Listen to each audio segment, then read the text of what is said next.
नोटबंदी पर मोदी सरकार को घेरने की ममता बनर्जी की कोशिश को नीतीश कुमार ने एक बड़ा झटका दिया है। जी हां, नीतीश कुमार ने नोटबंदी पर केंद्र सरकार के समर्थन का फैसला कर विपक्ष की एकजुटता को पहला झटका दिया। जेडीयू ने साफ कर दिया कि वो नोटबंदी के विरोध में किसी भी धरना या फिर प्रदर्शन में भाग नहीं लेगा और वो सोमवार को भारत बंद और आक्रोश मार्च से अलग भी रहेगी। कल दरअसल विपक्ष आक्रोश दिवस मनाने जा रहा है। नीतीश कुमार का ये कदम न केवल लालू यादव बल्कि शरद यादव के लिए भी है, जिन्होंने संसद में मोदी सरकार की जमकर आलोचना की थी और वो ममता बनर्जी को घेरने में जनता मंतर पर भी मौजूद थे। इधर नीतीश कुमार के इस रुख की वजह से लालू यादव भी बैकफुट पर और वो खुद ममता बनर्जी के धरने में शामिल नहीं होंगे, जबकि उनकी पार्टी भारत बंद का समर्थन या फिर विरोध के बजाय खुद ही धरना प्रदर्शन करेगी।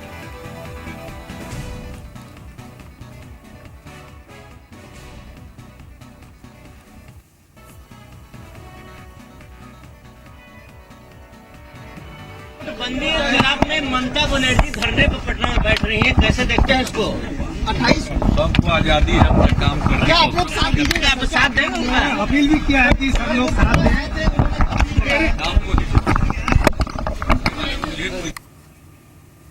बंदी के खिलाफ में ममता बनर्जी धरने पर पटना में विवाद गहरा नहीं रहा है। हमारी पोजीशन तो शुरू से ही स्पष्ट रही है। नीतीश जी ने कहा है कि वो नोटबंदी के समर्थक है, क्योंकि काले धन की लड़ाई में वो हर कदम जो कि सक्रिय है उसका समर्थन करेंगे और ये हमने शुरू से ही कहा है। हमने ये भी कहा है कि शायद क्रियान्वयन में हमारी ये सोचे कि वो बेहतर हो सकता था, जिसमें लोगों को जो परेशानियां हो रही हैं वो कम हो। हमारा तो ये मांग है कि इस कदम के आगे भी सरकार को जाना चाहिए। जो बेनामी संपत्ति है, जो सोने में, जवाहरात में, हीरो में जो काला धन लगाया गया है और जो काला धन बाहर है, उस पर भी प्रहार होना चाहिए। हमने तो कहा है इन सब चीजों के साथ और हम लोग की जो नीति नशाबंदी को लेते हुए सरकार को आगे चलना चाहिए। अब हम बंद का ऐसे परिस्थितियों में तो हमने कोई समर्थन किया नहीं है। हर पॉलिटिकल पार्टी जो विपक्ष में है वो स्वतंत्र है अपना स्टैंड लेने में। और जहां तक बिहार की बात है, महागठबंधन एक अलायंस है बिहार के लिए। नीतीश जी ने लालू प्रसाद जी से और जो अध्यक्ष है कांग्रेस के बिहार में अशोक चौधरी से भी बात की है और अपना पोजीशन स्टैंड समझा दिया है। तो महागठबंधन में बिहार में कोई दरार नहीं। और नीतीश के रुख पे बीजेपी का क्या कहना है, आइए आपको सुनाते हैं। जो लोग काले धन के समाप्ति के पक्ष में हैं वो साफ दिख रहे हैं। जो लोग काले धन को समाप्त नहीं होने देना चाहते हैं वो इस देश में बंद बुलाना चाहते हैं, इस देश के अंदर भ्रम पैदा करना चाहते हैं। लेकिन देश प्रधानमंत्री जी के साथ खड़ा है और कई दल भी इस नोटबंदी का समर्थन कर रहे हैं। जनता दल यूनाइटेड के नेता नीतीश कुमार जी ने नोटबंदी को साहसिक कदम बताया है और उन्होंने समर्थन किया है। लेकिन बिहार के अंदर कांग्रेस और लालू जी जो उनके महागठबंधन में शामिल हैं वो बंद बुलाना चाहते हैं, इस पर प्रदर्शन करना चाहते हैं। ममता जी उनका सहयोग लेना चाहती हैं। और अब बात पाकिस्तान को मिले नए आर्मी चीफ की। जी हां, लेफ्टिनेंट जनरल कमर जावेद बाजवा नए पाकिस्तानी सेना प्रमुख बनाए जाएंगे। वो राहिल शरीफ की जगह लेंगे। बलोच रेजिमेंट से ताल्लुक रखने वाले बाजवा फिलहाल पाकिस्तानी सेना मुख्यालय में तैनात हैं। बाजवा का क्या है इंडियन कनेक्शन और क्या है उनके सामने चुनौतियां, देखिए रिपोर्ट।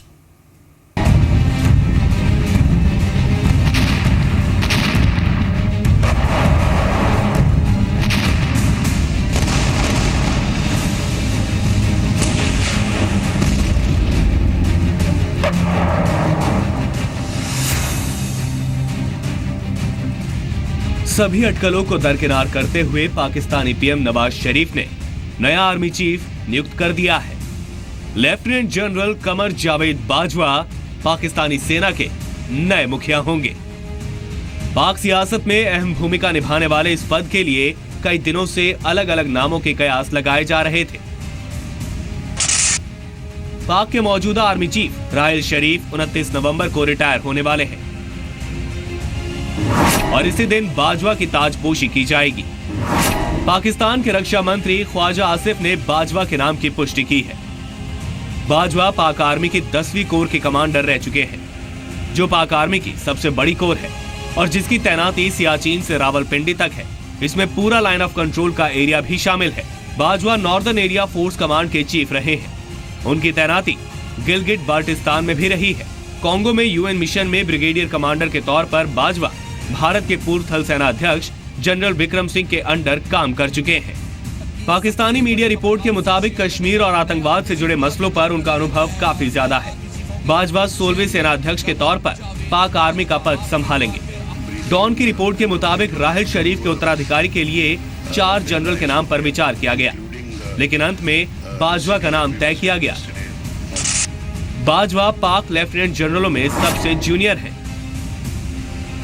वर्तमान पाक आर्मी चीफ राहिल शरीफ मंगलवार को रिटायर हो रहे हैं। राहिल शरीफ जानते हैं कि सर्जिकल स्ट्राइक का कलंक सदियों तक उनका पीछा नहीं छोड़ेगा। वहीं नए पाक आर्मी चीफ को भी पता है कि दोनों देशों के बीच सीमा पर जारी तनाव उनके स्वागत को तैयार है, क्योंकि उधर पाकिस्तान में बाजवा के नाम का ऐलान हो रहा था तो यहाँ हिंदुस्तान में रक्षा मंत्री मनोहर पर्रिकर पाकिस्तान की पोल खोल रहे थे। पर्रिकर ने बताया कि भारतीय सेना की जबरदस्त जवाबी कार्रवाई से घबराए पाकिस्तान ने 2 दिन पहले गोलाबारी रोकने की गुजारिश की थी।